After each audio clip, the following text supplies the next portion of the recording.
तपस्वाध्याय निरतं तपस्वी वाग्विदां वरं नारदं परिपप्रच्छ वाल्मीकिर्मुनिपुङ्गवम्। कोऽन्वस्मिन् साम्प्रतं लोके गुणवान् कश्च वीर्यवान् धर्मज्ञश्च कृतज्ञश्च सत्यवाक्यो दृढव्रतः चारित्र्येण च को युक्तः सर्वभूतेषु को हितः विद्वान् कः समर्थश्च कश्चैकप्रियदर्शनः आत्मवान् को जितक्रोधो द्युतिमान् को न सूयकः कस्य बिभ्यति देवाश्च जातरोषस्य संयुगे। एतदिच्छाम्यहं श्रोतुं परं कौतूहलं हि मे महर्षे त्वं समर्थोऽसि ज्ञातुमेवं विदं नरम्। श्रुत्वा चैतत्रैलोक्यज्ञो वाल्मीकिर्नारदो वचः श्रूयतामिति चामन्त्र्य प्रहृष्टो वाक्यमब्रवीत्। बहवो दुर्लभाश्चैव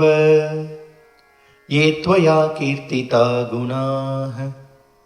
मुने वक्ष्याम्यहं बुद्ध्वा तैर्युक्तः श्रूयतां नरः। इक्ष्वाकुवंशप्रभवो रामो नाम जनैः श्रुतः नियतात्मा महावीर्यो द्युतिमान् धृतिमान् वशी बुद्धिमान् नीतिमान् वाग्मी श्रीमान् शत्रुनिबर्हणः विपुलांसो महाबाहुः कम्बुग्रीवो महाहनुः महोरस्को महेश्वासो गूढचत्रुररिन्दमः आजानुबाहुः शुशिराः सुललाटः सुविक्रमः समसमविभक्ताङ्गः सिंहवर्णप्रतापवान् पीनवक्षा विशालाक्षो लक्ष्मीवान् सुबलक्षणः धर्मज्ञः सत्यसन्धश्च प्रजानां च हिते रतः यशस्वी ज्ञानसम्पन्नः शुचिर्वश्यः समाधिमान् प्रजापतिः समश्रीमान् दाता रिपुनिषूदनः रक्षिता जीवलोकस्य धर्मस्य परिरक्षिता रक्षिता स्वस्य धर्मस्य स्वजनस्य च रक्षिता वेदवेदाङ्गतत्त्वज्ञो धनुर्वेदे च निष्ठितः सर्वशास्त्रार्थतत्त्वज्ञः स्मृतिमान् प्रतिभानवान् सर्वलोकप्रियः साधुः दीनात्मा विचक्षणः सर्वदा अभिगतः सद्भिः समुद्रैव सिन्धुभिः आर्या सर्वसमश्चैव सदैव प्रियदर्शनः स च सर्वगुणोपेतः कौसल्यानन्दनवर्धनः समुद्रैव गाम्भीर्ये धैर्येण हिमवानिव विष्णुना सदृशो वीर्ये सोमवत्प्रियदर्शनः कालाग्निसदृशः क्रोधे क्षमया पृथिवी समः धनदेने समस्त्यागे सत्ये धर्म इवापरः तमेवं गुणसम्पन्नं रामं सत्यपराक्रमम् ज्येष्ठं श्रेष्ठं गुणैर्युक्तं प्रियं दशरथः सुतं प्रकृतीनां हितैर्युक्तं प्रकृतिप्रियकाम्यया यौवराजेन संयोक्तुम् मैच्छत्प्रीत्या महीपतिः तस्याभिषेकसंभारान् दृष्ट्वा भार्या अथ कैकेयी पूर्वं दत्तवरा देवी वरमेन मयाचत विवासनं च रामस्य भरतस्याभिषेचनम् स सत्यवचनाद् राजा धर्मपाशेन संयतः विवासयामास सुतं रामं दशरथप्रियम् स जगाम वनं वीरः प्रतिज्ञामनुपालयन्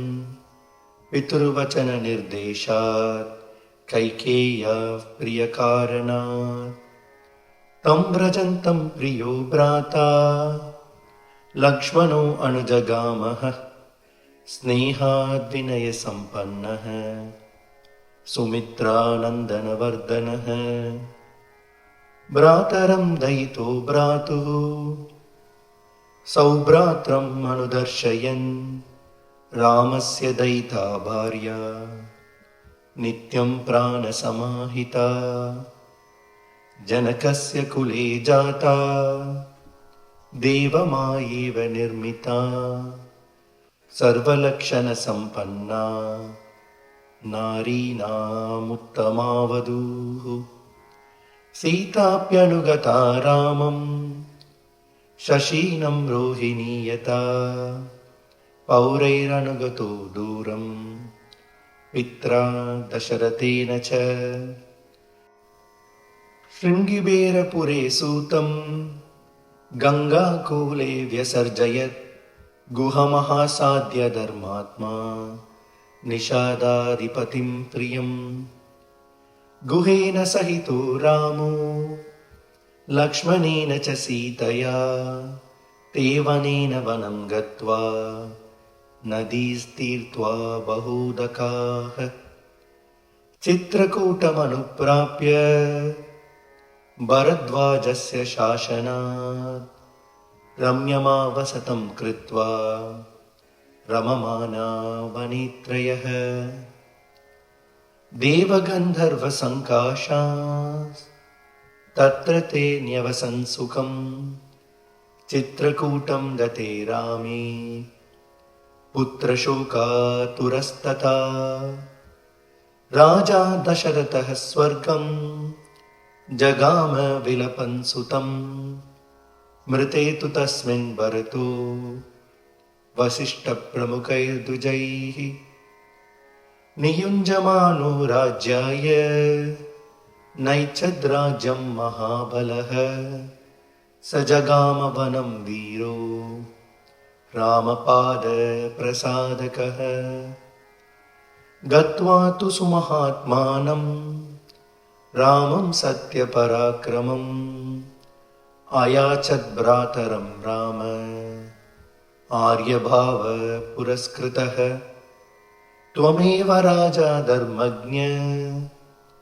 इति रामं वचोब्रवीत् रामोऽपि परमोदारः सुमुखः सुमहायशाः न चैच्छत्पितुरादेशात् राज्यं रामो महाबलः पादुके चास्य राज्याय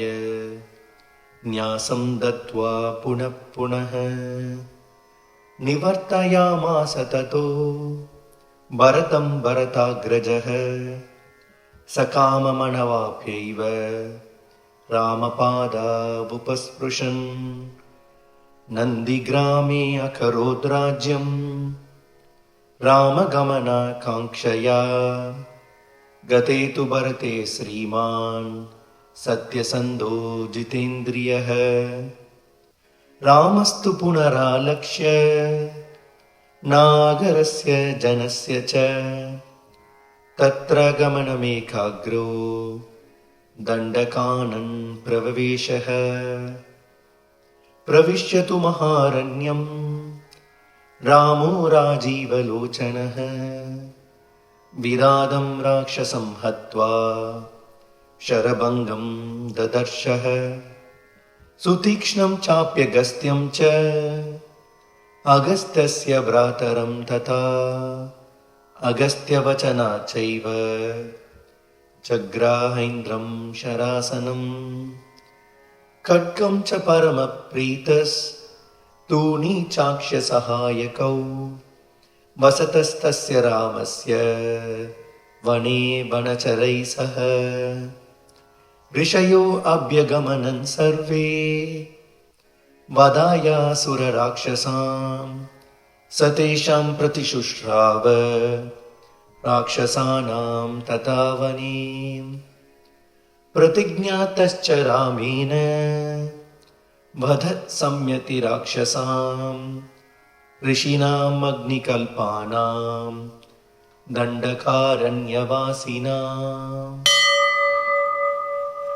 तेन तत्रैव वसता जनस्थाननिवासिनी विरूपिता शूर्पणखा राक्षसी कामरूपिणी ततः शूर्पणखात् वाक्यात्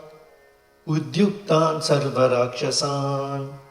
करं त्रिशिरसं चैव दूषणं चैव राक्षसम्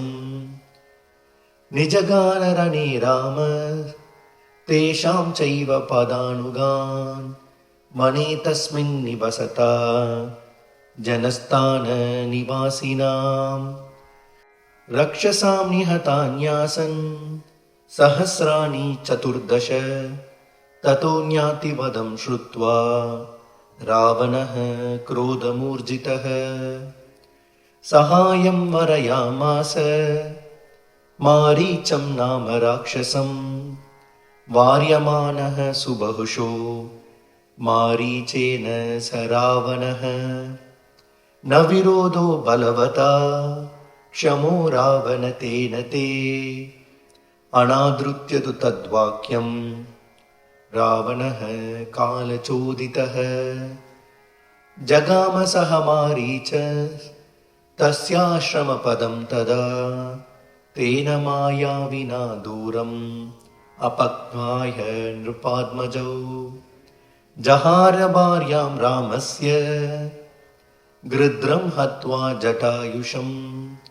गृध्रं च निहतं दृष्ट्वा हृतां श्रुत्वा च मैथिलीं राघवः शोकसन्तप्तो विलालापाकुलेन्द्रियः ततस्तेनैव शोकेन गृध्रं दग्ध्वा जटायुषं मार्गमाणो वने सीतां राक्षसं सन्ददर्शः कबन्धं नाम रूपेण विकृतं घोरदर्शनम् तं निहत्य महाबाहो ददाह स्वर्गतश्च सः स चास्य कथयामास शबरीं धर्मचारिणीं श्रमणीं धर्मनिपुणाम् अभिगच्छेति राघवं सोऽभ्यगच्छन् महातेजाः शबरीं शत्रुसूदनः शबर्या पूजितः सम्यक् ग्रामो दशरथात्मजः पम्पातीरे हनुमता संकतो वानरेणः हनुमद्वचनात् चैव सुग्रीवेन समागतः सुग्रीवाय च तत्सर्वं शंशद्रामो महाबलः आदितस्तद्यथा वृत्तं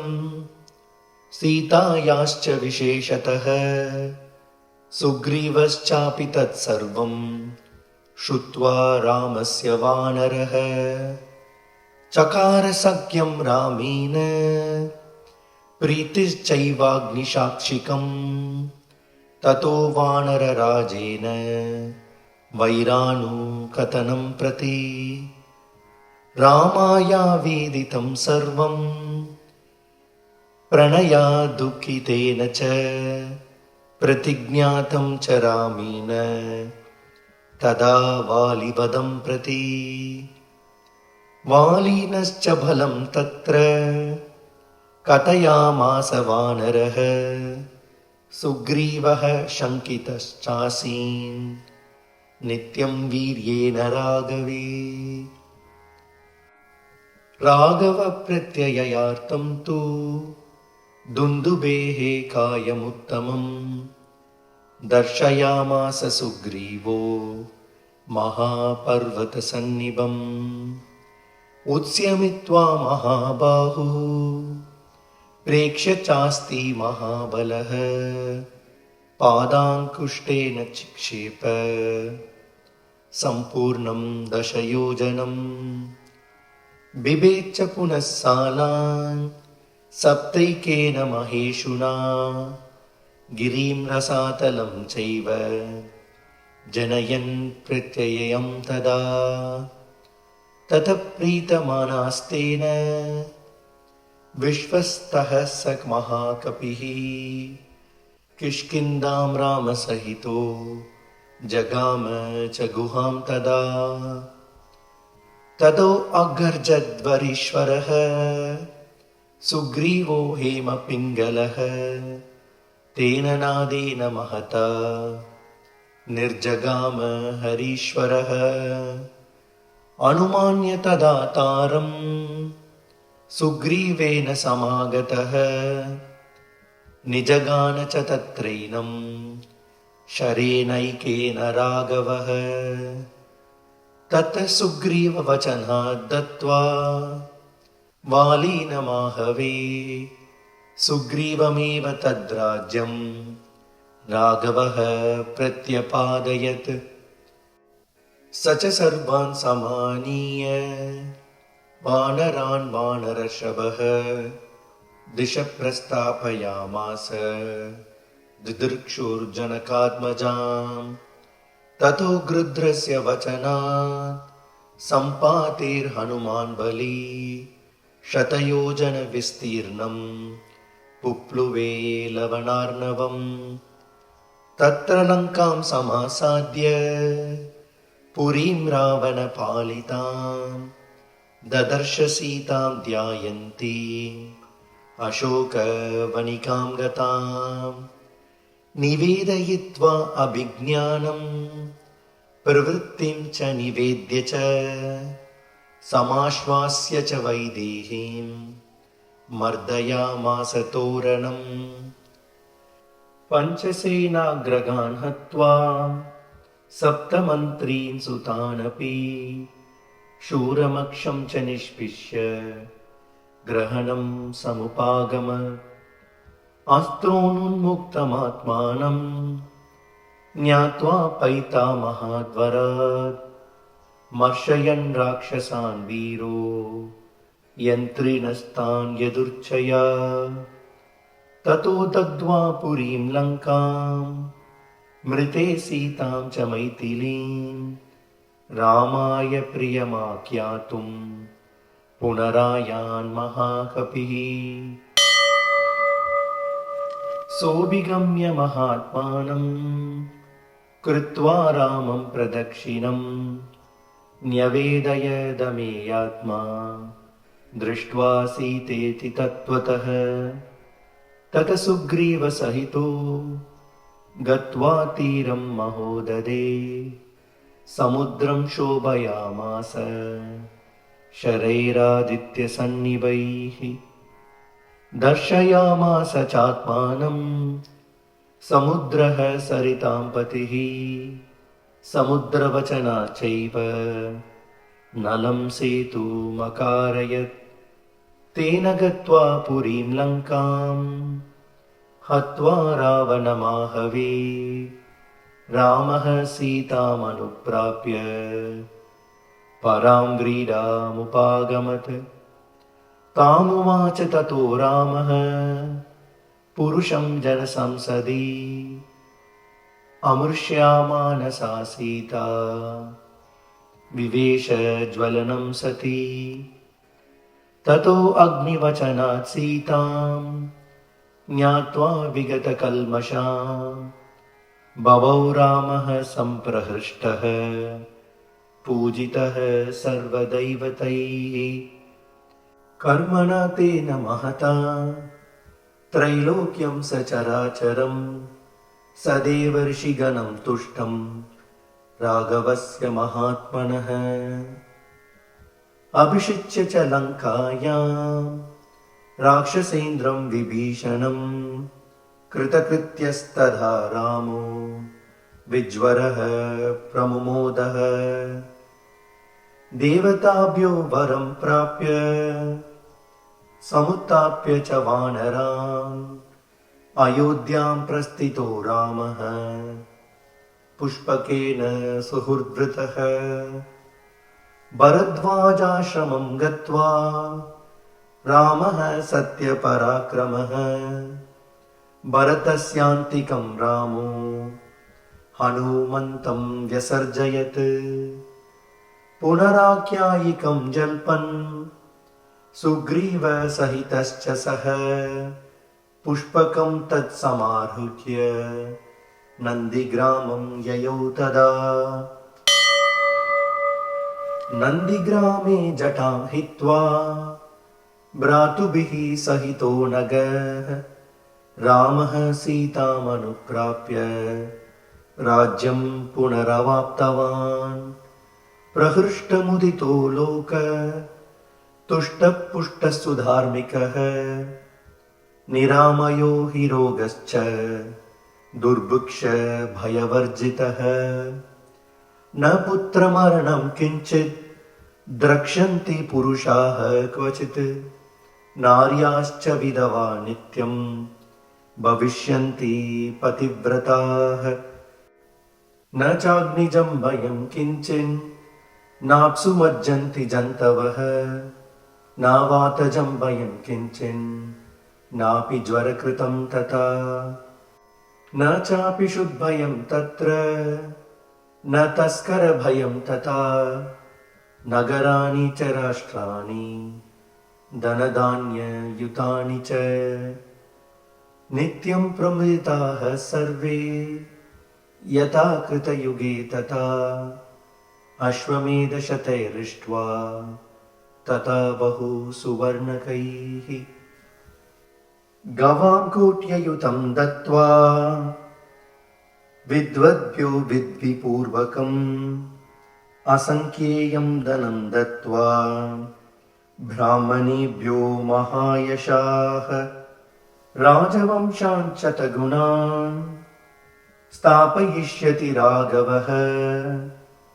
चतुर्वर्ण्यं च लोकेऽस्मिन्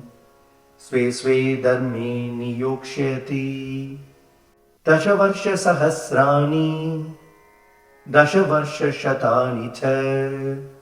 रामो राज्यमुपासित्वा ब्रह्मलोकं प्रयास्यति। इदं पवित्रं पापघ्नं पुण्यं वेदैश्च संहितं यः पठेद् रामचरितं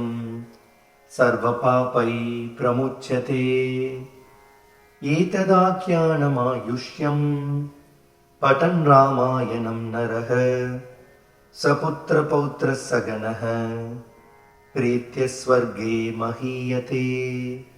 पठन् द्विजो वाग्वृषभत्वमीयात् स्यात् क्षत्रियो भूमिपतित्वमीयात् वणिक्जनः पण्यफलत्वमीयात् जनश्च शूद्रोऽपि महत्त्वमीयात्। इत्याशे श्रीमद् रामायणे वाल्मीकिये आदिकाव्ये चतुर्विंशतिसहस्रिकायां संहितायां बालकाण्डे नारदवाक्यं नाम प्रथमः सर्गः।